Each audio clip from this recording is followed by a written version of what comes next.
Hola, ¿qué tal? Bienvenido, bienvenida, bienvenide. Este es Espacio Diverso, una coproducción entre Justicia TV y el Consejo para Prevenir y Eliminar la Discriminación de la Ciudad de México, el COPRED. Espacio Diverso es un espacio para debatir, reflexionar, analizar temas relacionados con el fenómeno discriminatorio de la Ciudad de México. Y pues como saben, estamos cubriendo el tema del racismo en estos últimos programas. Creemos indispensable hablar del racismo porque el racismo existe y justo impacta en todos los ámbitos de la vida de las personas. Y hoy vamos a hablar justo sobre un tema fundamental, el racismo y el sistema penal. En un texto sobre el color de la cárcel en América Latina, Rita Laura Segato cita a James Gilligan, quien dice que el color de las cárceles es el de la raza como marca de una historia de dominación colonial que continúa hasta nuestros días. Desde la criminología crítica de Alessandro Barata, Eugenio Zaffaroni, Louis Wacant, se habla de la selectividad de la justicia. Nos muestran la cara de los sistemas penales que distribuyen sus efectos de manera desigual según una jerarquía social asociada a nivel económico y marcadores raciales. La pobreza está asociada al racismo y ambas generan desigualdad social y se desenvuelven en un ciclo vicioso de criminalidad y estigma. Se ha pensado que la solución a los problemas sociales es la cárcel, aquel llamado a la ley y el orden, la penalización de todas aquellas conductas que nos aquejan como sociedad, que nos aquejan como mujeres, a grupos más discriminados, pero la realidad es que el sistema penal mexicano y de muchos otros lugares refleja desigualdades presentes en la sociedad y dentro de este panorama, las poblaciones indígenas, afro y morenas son quienes resienten los impactos injustos y desiguales de un sistema penal racista. Y este es el tema que vamos a conversar el día de hoy con mis queridas invitadas, mi querida amiga Micaela Drullar, quien es de la colectiva Frontera Cimarrona y una gran activista en estos temas que tienen que ver con el abolicionismo carcelario. Y Elizabeth Olvera, coordinadora de la Red Nacional de Abogadas Indígenas, a quien me da muchísimo gusto recibir y pues de verdad no te conocía, Elizabeth, pero me da mucho gusto que nos acompañes porque de verdad esta colectiva de abogadas indígenas pues justamente visibilizando precisamente las injusticias que muchas mujeres indígenas sufren precisamente de cara a un sistema penal injusto. Y precisamente sobre esto me encantaría pues montar el tema contigo, Mica. ¿De qué color son las cárceles en México? Hola Geraldina, muchísimas gracias por la invitación. Hola Elizabeth, qué gusto poder compartir este espacio contigo. Yo estoy muy contenta y feliz de estar aquí pues en este programa. Es mi segunda vez ya, entonces ya me siento un poquito más en casa y nada, y con tu recibimiento siempre es muy bonito, ¿no? Poder detonar estas conversaciones que hoy más que nunca son necesarias porque tenemos espacios públicos en televisión nacional, en espacios académicos donde abiertamente se niega el racismo, ¿no? Se dice en México no existe racismo, el racismo es una nomenclatura que ha sido exportada del norte global y que no responde y no se relaciona con nuestros contextos, con nuestras realidades, cuando eso es completamente pues un absurdo, ¿no? Una mentira total, porque tenemos datos que son muy contundentes, ¿no? Y antes de eso me gustaría poder hablar y respondiendo a esta pregunta de qué color son las cárceles. Si algo sabemos que las cárceles no son blancas. En las cárceles no están personas blancas, no están personas privilegiadas, no están personas con un estatus socioeconómico garantizado. En esta sociedad son personas racializadas, en su gran mayoría son personas precarizadas, personas periferizadas, personas empobrecidas, personas que incluso en términos de acceso a derechos y a educación solamente tienen garantizados lo más mínimo, ¿no? Un último estudio que realizó Intersecta demuestra que el 85% de la población carcelaria en México está encarcelada y no ha tenido acceso a un juicio justo. Es decir, que ese principio básico del derecho que demuestra que eres inocente hasta demostrar lo contrario, ¿no? Que se te debe de garantizar en todo momento un espacio donde tengas acceso a la justicia, eso en México no es garantizado porque estamos hablando de una cifra que es altísima, ¿no? Es el 85% en un contexto donde la impunidad es del 95%. Entonces, las relaciones que hay entre estas características son abismales, ¿no?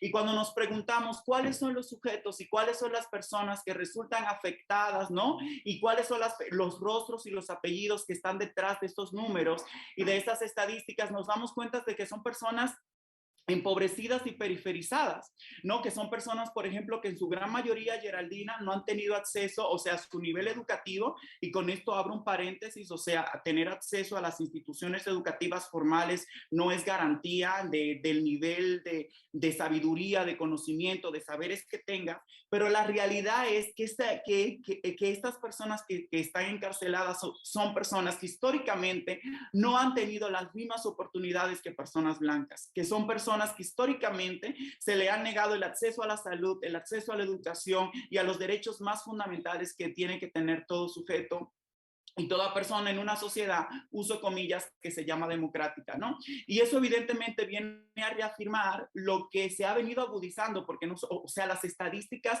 no hablan por sí solas, y a pesar de que podemos poner nombres y apellidos, lo grave de todo esto es que las instituciones de gobierno, digas específicamente el presidente de la República, Andrés Manuel López Obrador, ¿no? Con todos los aparatos ideológicos del Estado, con el Congreso, etcétera, etcétera, etcétera, agudizan esa problemática que ya está diagnosticada. Y con esto me estoy refiriendo, ¿no?, a la reforma que se hizo en el 2019 de prisión preventiva oficiosa, donde a pesar de que tenemos datos de que las cárceles y las penas y el punitivismo no resuelven los problemas estructurales de impunidad, se siguen encarcelando a muchísimas personas que terminan en las cárceles y que no son las personas que desaparecen, que aquí quiero hacer otro paréntesis a propósito de la última investigación del caso Ayotzinapa, donde se demostró, se patentó que la Sedena, que el ejército estaba involucrado en este tipo, pues en este crimen de Estado, ¿no?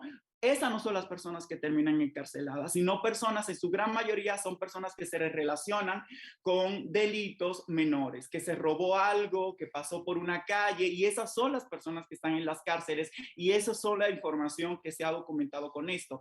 ¿Y a dónde recobra esto muchísimo sentido, Geraldina y Elizabeth? Y es que justamente esto me acuerda mucho a los códigos negros de los Estados Unidos. Yo no sé si ustedes recuerdan esa historia, ¿no? Angela Davis lo relata muy bien en este texto. Son obsoletas las prisiones, y también en Mujeres, Raza y Clase, donde después de abolir la esclavitud, el propio sistema racista y supremacista blanco no acusaba a cualquier persona de que no tenía un empleo, o que estaba en las calles, o que robaba cualquier cosa, por más insignificante que sea, y con eso se metían a las cárceles. Así fue como se reforzó las prisiones.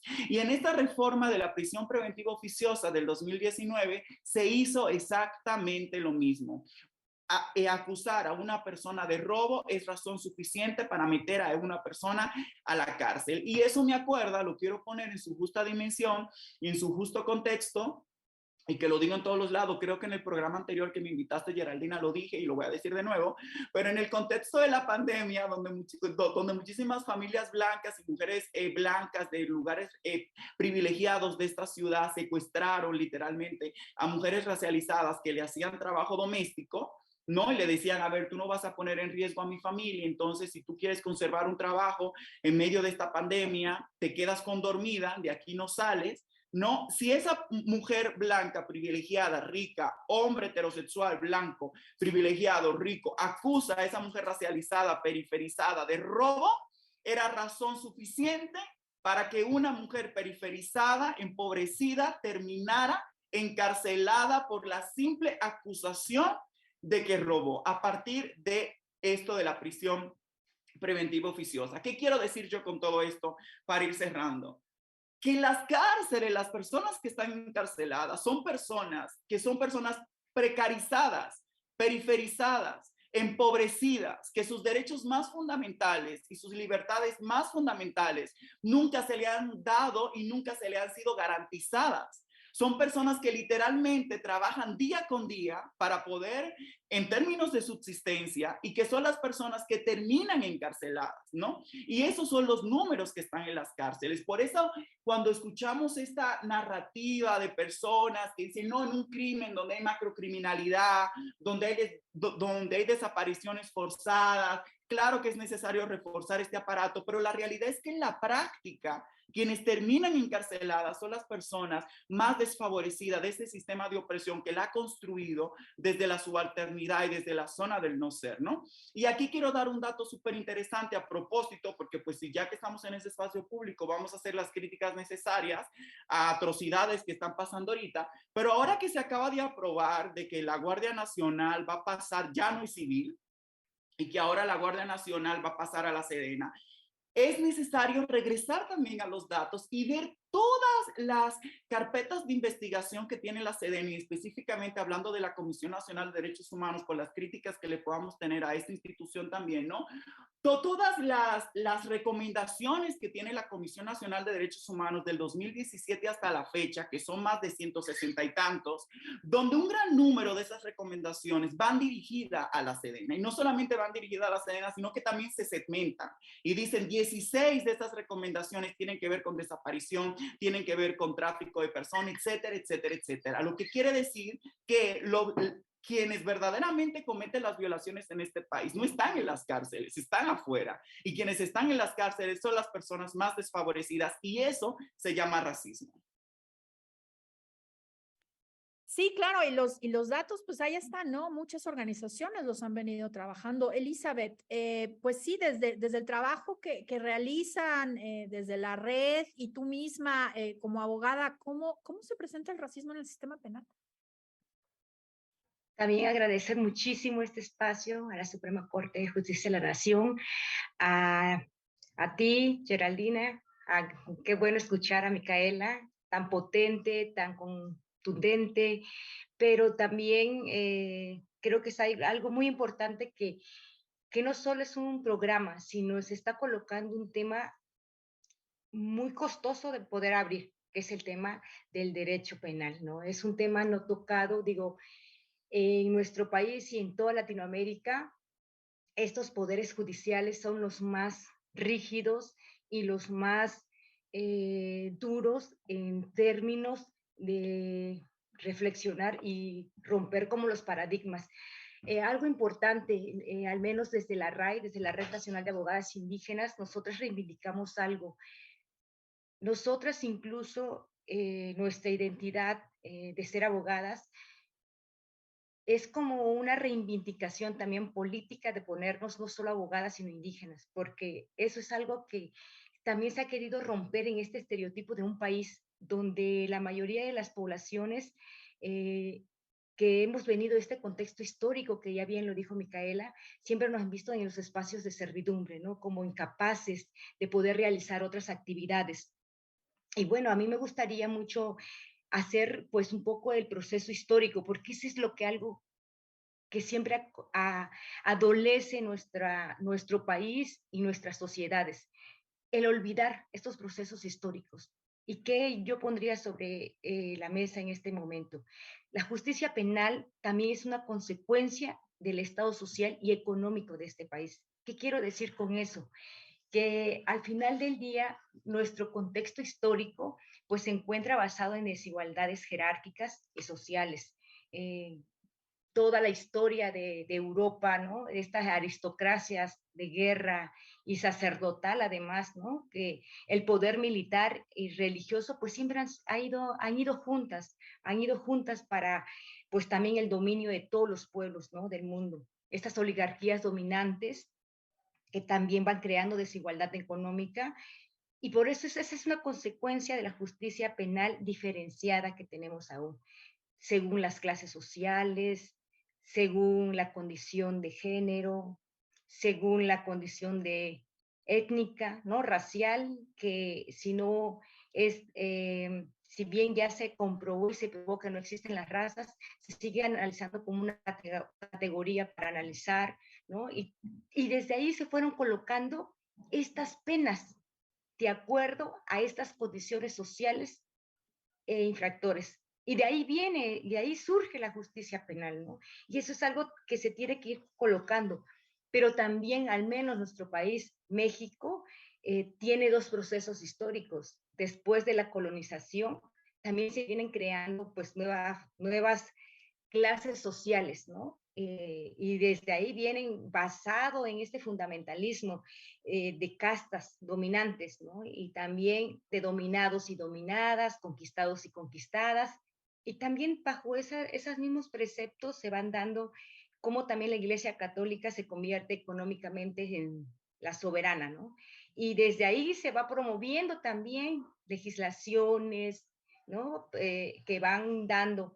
Y creo que es algo también muy, muy importante, al menos desde la Red Nacional de Abogadas Indígenas, que luego cuando llevamos procesos nosotras mismas de mujeres no indígenas, ¿no? Y de mujeres con otras condiciones de clase social, los juzgados piensan que ellas son las abogadas y nosotras somos siempre las víctimas, es decir, siempre con esa mirada tutelada, ¿no?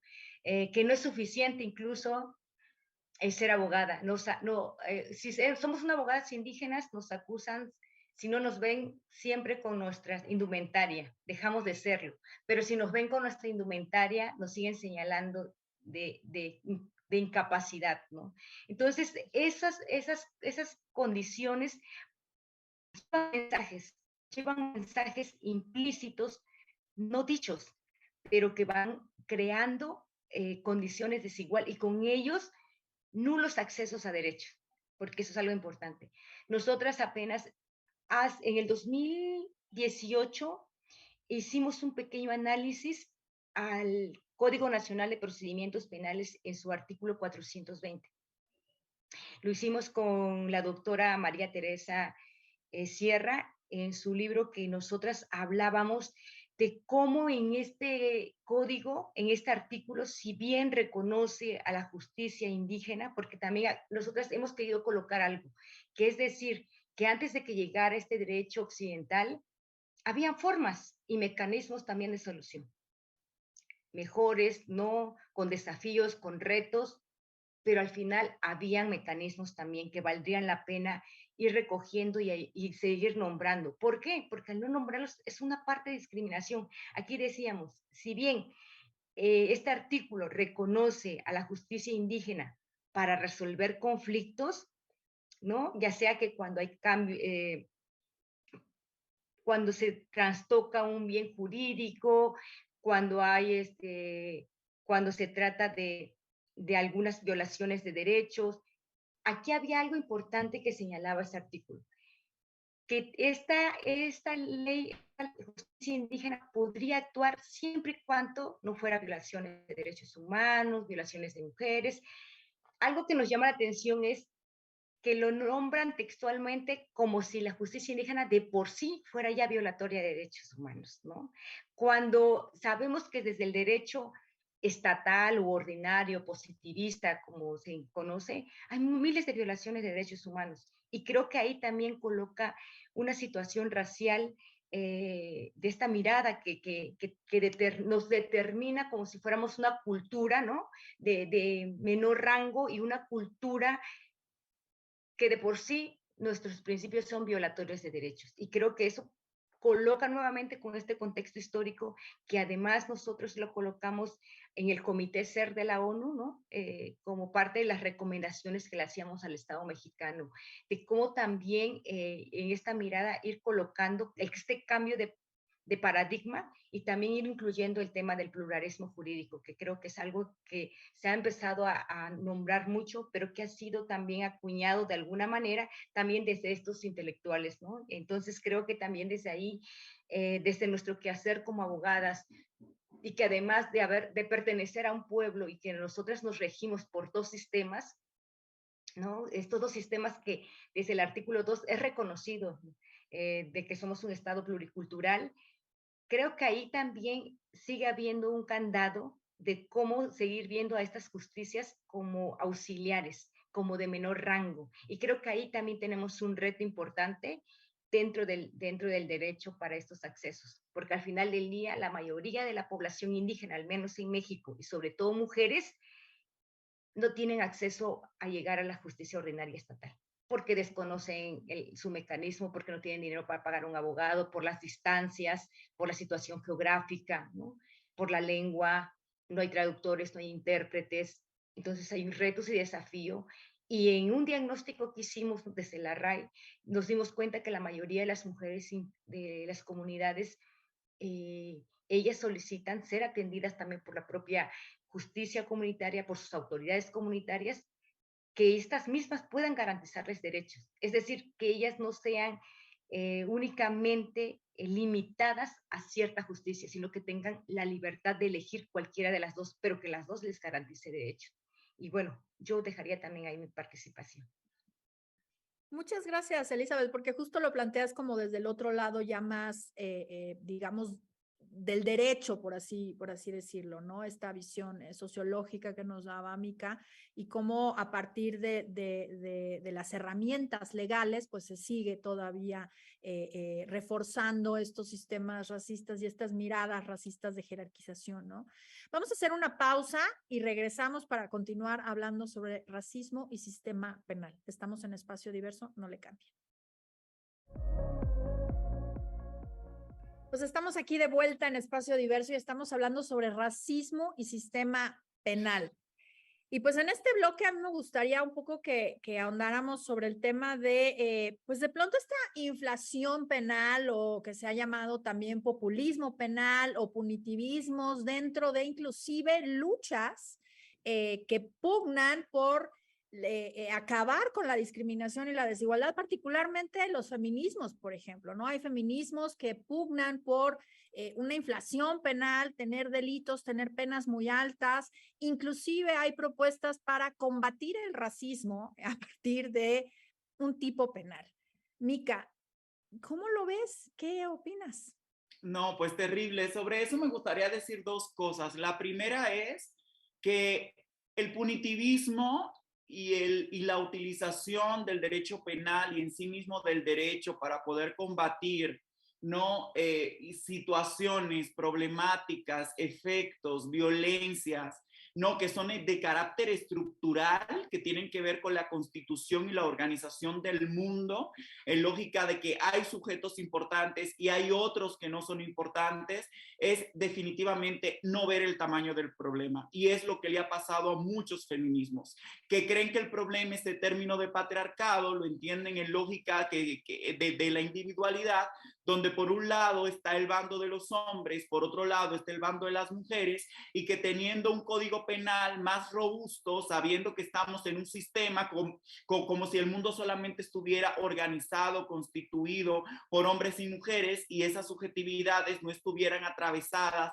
por políticas de despojo que vienen desde el capitalismo, por cuerpos racializados, por cuerpos de personas indígenas, por cuerpos de personas negras, ¿no? Por experiencias de precarización, por experiencias de enfermedad, o sea, ignoran cómo opera toda la matriz de dominación, todo el sistema de dominación, y parecería que tener un código donde incluyes un delito contra una persona que te dijo en la calle, no sé, como oye, qué buena estás, en automático el problema del machismo y el problema del patriarcado y la violencia contra las mujeres en plural y contra las personas feminizadas se resolvería, ¿no? Entonces, eso es justamente no ver el tamaño del problema y entender esto, o sea, hacer este tipo de acciones, y es la segunda cosa que quiero decir, tiene que ver con que yo creo algo muy categórico. Yo sé que ustedes son abogadas y quizás no estén de acuerdo conmigo, pero para mí el derecho es una herramienta del amo. O sea, yo creo que el derecho es una herramienta que sostiene y que mantiene los sistemas de opresión. O sea, lo administra, pero no los destruye. El derecho es esa herramienta que posibilita no administrar la opresión, administrar ciertas violencias, pero no lo destruye. Quiero hacer un ejemplo con la metodología de la interseccionalidad. Ustedes saben que la interseccionalidad se ha puesto muy de moda, incluso hasta las feministas transexcluyentes se nombran interseccionales, pero solamente con mujeres cis, pero interseccionales, ¿no? Y la interseccionalidad justamente que acuñó Kimberlé Crenshaw fue una metodología jurídica que se utilizó para que un juez pudiera ver una situación de opresión particular que estaba sucediendo en un caso. ¿No? Donde había una compañía, esta General Motors, ¿no? Que decía, por un lado, es que no me puedes acusar de racismo porque tengo hombres negros trabajando en mi compañía, pero tampoco me puedes acusar de misoginia porque tengo a mujeres blancas trabajando en mi compañía. Y justamente esta herramienta viene a decir, pero no estás viendo que hay un sujeto, que es un sujeto construido, o sea, es un sujeto feminizado y es un sujeto negro que está atravesado por muchísimas otras cosas y no estás viendo esa particularidad. Entonces el derecho lo que hace es de expropiar completamente lo que tenemos que preguntarnos. ¿Por qué razón, Elizabeth y Geraldina, vivimos en un mundo donde hay personas indígenas, personas negras y personas blancas? O sea, la construcción de la diferencia es lo que construye los sistemas de opresión desde ese sentido. O sea, yo no nací negra. O sea, nosotras las negras afrocaribeñas no nacemos negras, no nacemos enfermas, no nacemos embrutecidas, no nacemos feas. Somos nombradas por un sistema, ¿no? Que nos construye, que construye una subjetividad desde la zona del no ser, pensando en Fanon. Porque esa diferencia colonial, construyéndome a mí, construyéndonos a nosotras, como las embrutecidas, como las no inteligentes, ¿no? Como las más propensas a caer en la criminalidad. Me estoy pensando en el mito del violador negro. Muchos feminismos blancos se han militado, ¿no? Constantemente y dicen, claro, yo me siento insegura, y eso lo dicen en redes sociales ahorita. Yo sí me siento insegura de los hombres racializados. Esos son los que violan y defienden abiertamente a otro tipo de masculinidad hegemónica.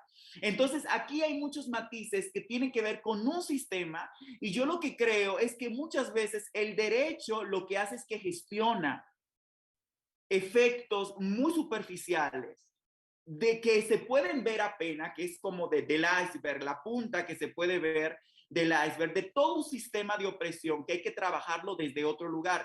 ¿Qué me parece a mí radical? Y regresando un poco, porque Elizabeth me hizo pensar, pero justamente las comunidades y muchas comunidades afro y comunidades indígenas, afroindígenas también, tienen sus propios métodos de resolución de conflictos y de controversias internas.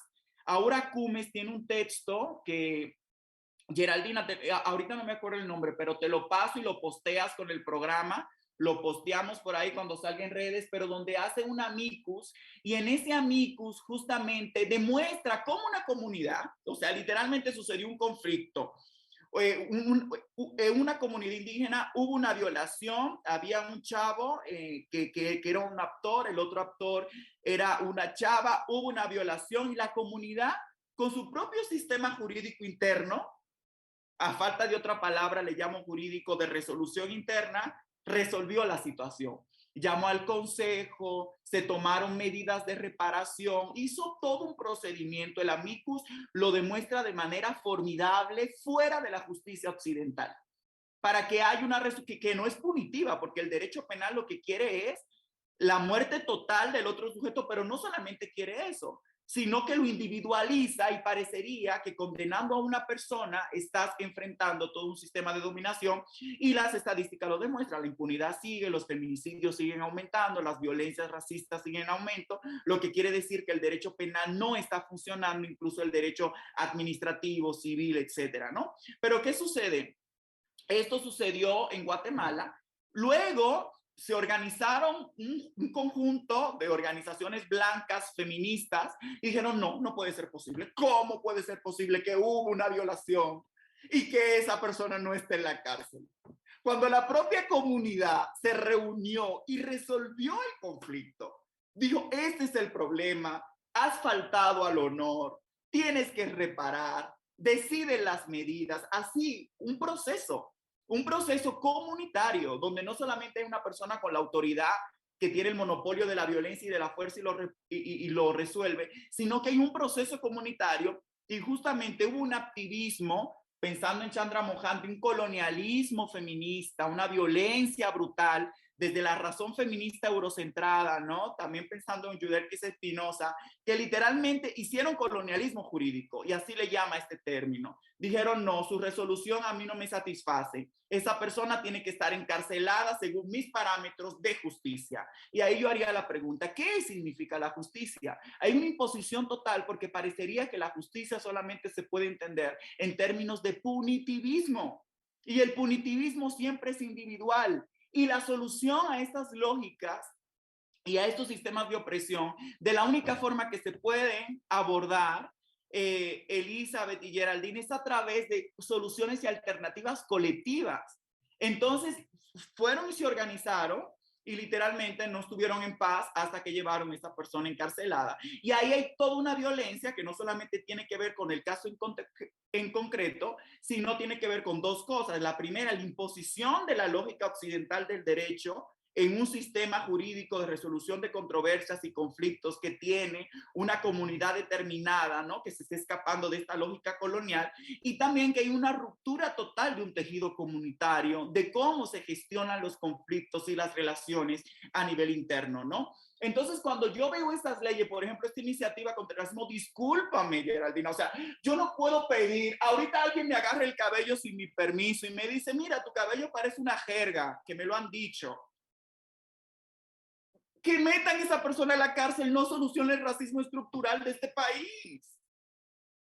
O sea, primero hay que entender cómo traemos el colonialismo y los valores de la blanquitud y la supremacía blanca en el ADN.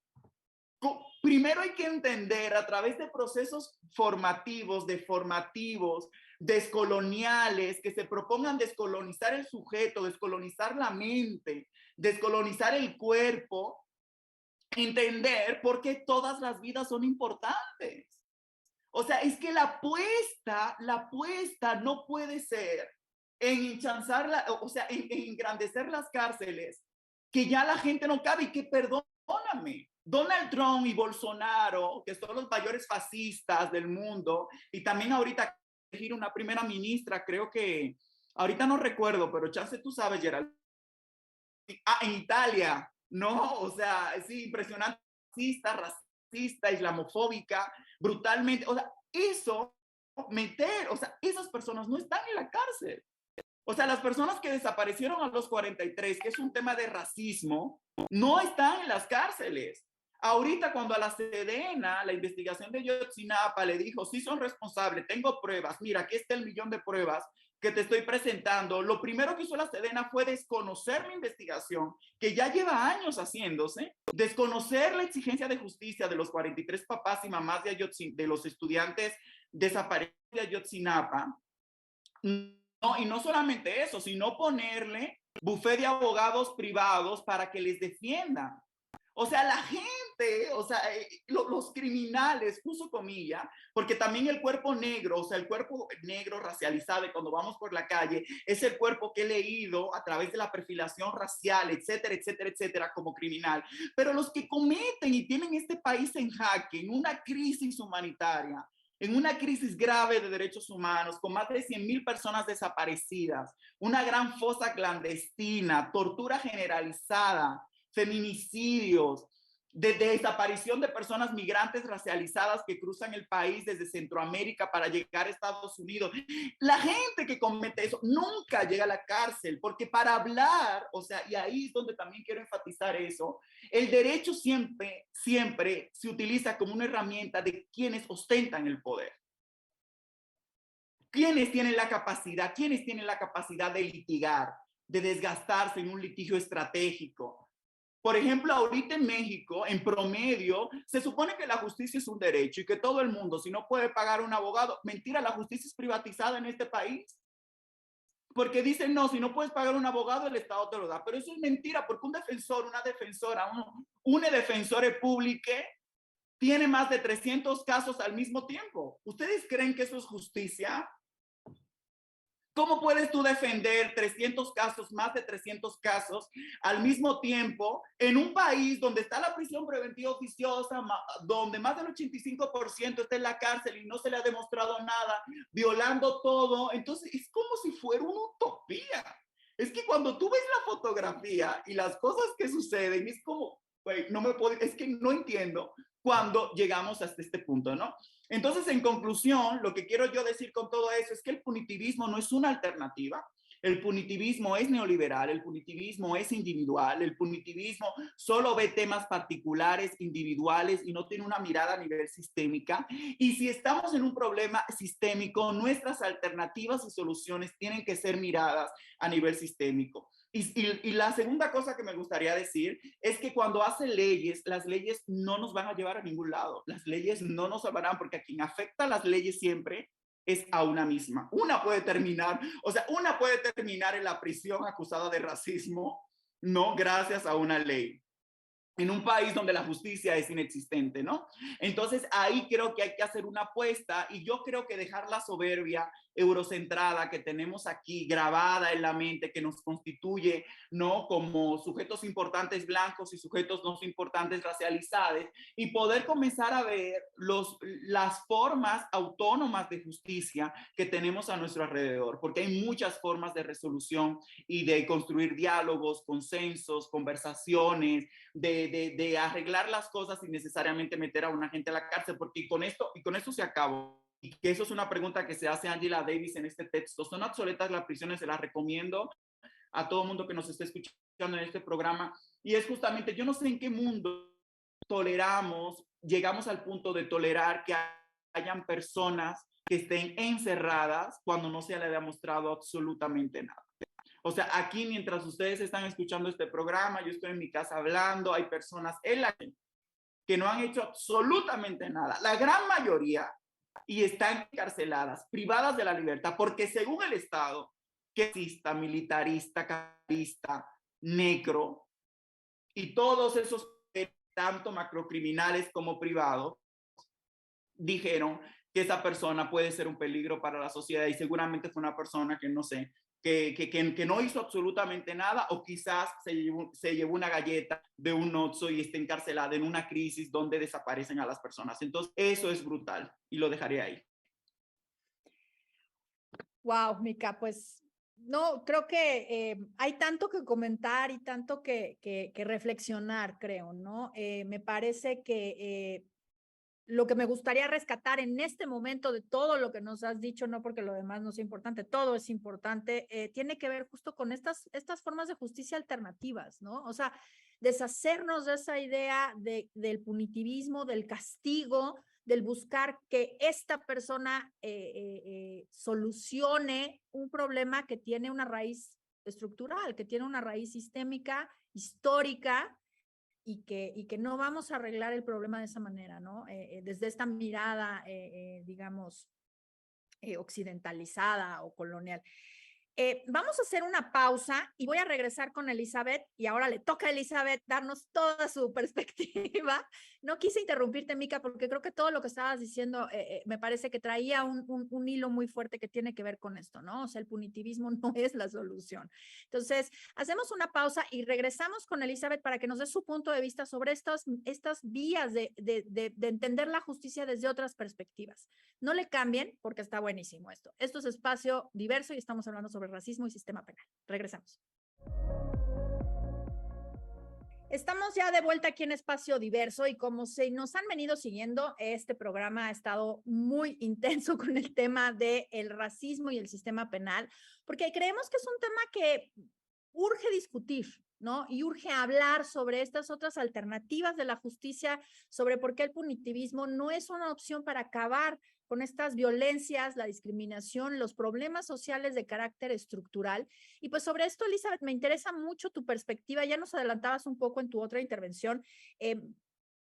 Desde los sistemas comunitarios, esta mirada de la justicia, digamos, ¿cómo la miran? ¿Cómo nos puedes platicar, digamos, esta solución de las controversias que no tiene esta mirada punitivista? Y sobre todo, en tu experiencia, digamos, como abogada en un sistema y otro, ¿qué experiencias nos podrías, digamos, comentar que alimenten a esta mirada de no entender que el castigo es la única solución y no es la única manera de hacer justicia? No sé si me expliqué con la pregunta. Pues qué gusto escuchar. Después de escuchar a Micaela, me da para que también tengamos miles de programas para seguir reflexionando, pero yo quiero seguir yendo en la lógica, al menos no solo desde mi perspectiva, sino desde lo que la Red Nacional de Abogadas hemos tratado de analizar de manera conjunta. Algo que nosotras no hablamos nosotras de la justicia, nosotros hablamos de las justicias. Siempre pronunciamos en ese sentido, visibilizando que hay muchas maneras más también de buscar. Nosotras hemos revisado, por ejemplo, en el código, en la Constitución Política de los Estados Unidos Mexicanos, en su artículo 18, ¿qué nos dice? Pues habla como todo estas funciones que tiene el sistema penitenciario, ¿no? Que sí debe de existir, que sobre todo es el tema, si bien antes los castigos eran corporales, pues a partir del siglo XVIII, XIX se empieza a ver mal, ¿no? Como todo este tema de, pues esos castigos que venían siendo desde la tortura, que no digo que no exista, pero que antes era abiertamente más realizado y que ahora lo coloca en este nuevo derecho penal con un tema de privar de la libertad, ¿no? Y ahí se comienza a formar este derecho penal actual a partir del siglo XVIII, XIX, empieza a tomar fuerza el tema de privar de la libertad a las personas. Pero se supone que también aquí se agrega un apartado más que habla que esto tiene que ir de la mano con el tema de, de reinsertar de alguna manera a estas personas sentenciadas, ¿no? Después a la sociedad. Pero aquí, sin embargo, este objetivo, pues generalmente no se logra durante el encarcelamiento. O sea, debido a que la prisión también se tiende más a criminalizar, en lugar como de encontrar políticas que nos lleven a ese camino de poder también colocar de alguna manera a estos sujetos como personas de qué los llevó a estar, ¿no? Porque además hay poco estudios de decir cuáles son los tipos de delitos, por quiénes más están esas personas, ¿no? Desagregar quiénes son, mujeres, hombres, el tema de la diversidad sexual, en fin, no hay estos estudios que nos permitan ver con claridad quiénes, llegan a la cárcel, quiénes son las personas que llegan a la cárcel y están privadas de la libertad. Y por lo tanto, al criminalizar y además al no tener políticas dentro de un sistema penitenciario, por lo regular, la mayoría de los individuos los orillan a volver a delinquir nuevamente al interior de las propias cárceles y fuera. Es decir, y además, algo importante que nos decía Micaela y que eso es súpermente importante, por lo regular en nuestro país, las estadísticas dicen que de un 95% de las personas que están en la cárcel, un gran porcentaje, en su mayoría, son personas de las comunidades indígenas y que su condición es que no han estado es porque no han tenido un traductor, que no han tenido un intérprete, es decir, y los delitos por las que están siempre han sido por cosas que ni siquiera muchas de ellos saben de qué se les imputaron. Y en su mayoría no siquiera tienen sentencias, ¿no? Entonces, esas situaciones que vulneran el tema de derechos humanos, pero no solo un tema de vulneración de derechos humanos, sino es un tema, ¿dónde colocas el racismo en todo eso? Que pareciera que no está, que solo se mira desde un derecho. Es aquí el punto donde se tiene que analizar, que esas personas pues son las que el Estado no les garantiza todos estos accesos a derecho, a educación, a salud, a vivienda, a condiciones dignas, porque el tema de la dignidad es completamente cómo es abordada, ¿no? ¿Quiénes merecen esa dignidad? Y algo importante que también a mí me gustaría como colocar es, por ejemplo, cómo también se tipifican estas conductas. Es decir, quiénes eligen las conductas, pero estas conductas de estos delitos también incluso había en un tiempo, hubo ese catálogo de decir cómo inclusive diseñan estas tipologías de decir quiénes son los que característicamente son que cometen delito. Incluso se hablaba mucho de un catálogo de las posibilidades, incluso desde las otras ciencias, de decir, desde la criminología, incluso hablaban pues de cómo eran las figuras, las características físicas de la probabilidad de la gente que delinquía, ¿no? Y obviamente esas características eran las personas que tenían ciertos rostros con ciertas características fisiológicas que en realidad eran para la población racializada, la población negra y la población indígena, ¿no? Esas eran las características de las cuales estaban ahí. Y obviamente bajo esa lógica y bajo esa mirada se fue construyendo esta percepción social que actual tenemos, que ya está interiorizada, y ahí no hay necesidad que alguien nos diga los patrones, sino ya están interiorizadas en nuestras mentes. Por lo tanto, yo miro a una persona que en su momento fue bajo este catálogo de decir, hay más posibilidades, pues sí, por eso cuando dice Micaela, sí, la mayoría incluso de las mujeres blancas o con cierta condición de privilegio, en esta idea también, como cuando se construye la belleza, el estereotipo de belleza, dicen, pues es que esta persona tiene estas características, me da miedo, me tengo miedo, ¿no? De que se me acerque, porque el rostro, por ejemplo, tú vas a la mayoría de las tiendas y cómo vigilan más a las personas con condiciones económicas, a la gente que vive, que trabaja en obras, que las personas que trabajan en las vías públicas, con todo este estereotipo social, se va colocando las posibilidades que tú no tengas por verte, pues, por acceder a otros derechos. Y creo que eso es algo importante y que el derecho penal lo recoge. Y algo que cuando se dice, nosotras pugnamos, pues, porque a pesar de que nos formaron y tuvimos que formarnos mediante este derecho occidental, nosotras pugnamos que el derecho penal no es el primer, debe ser el último nivel de los derechos, ¿no? El derecho penal. Y para eso nosotras creemos que se debe de construir alternativas de justicia. Y algo que a mí me gustaría comentar ahorita, porque la red de abogadas ha pugnado por construir alternativas y nosotras construimos un instrumento que se llama Guía para atender y resolver violencia de las mujeres indígenas desde la justicia comunitaria, es decir, donde las propias autoridades pudieran resolver, porque además las autoridades no deberían estar limitadas para atender ciertas resoluciones.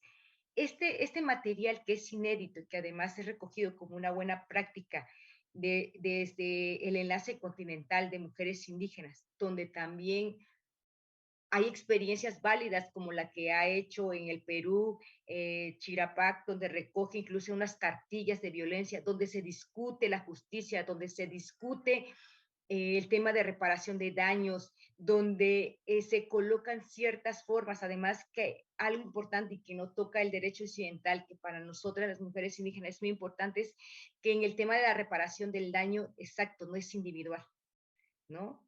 Que la sanación, incluso la espiritualidad, para nosotras es algo primordial e importante.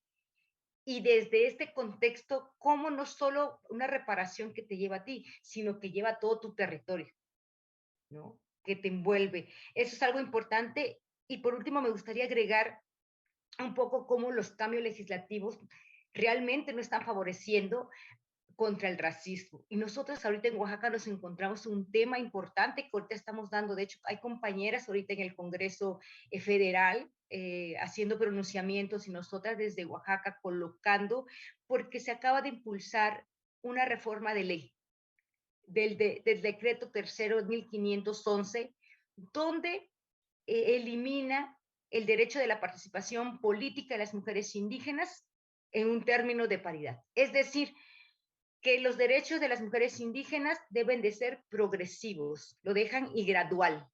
¿Qué significa eso? Como que si nosotras, y el lenguaje de las propias diputadas que se han beneficiado de la lucha y de los derechos, que han llegado a espacios, porque los espacios donde han llegado la mayoría de las mujeres ha sido por una lucha histórica, que se ha pugnado, ¿no? De estas cuotas de género para llegar a la paridad.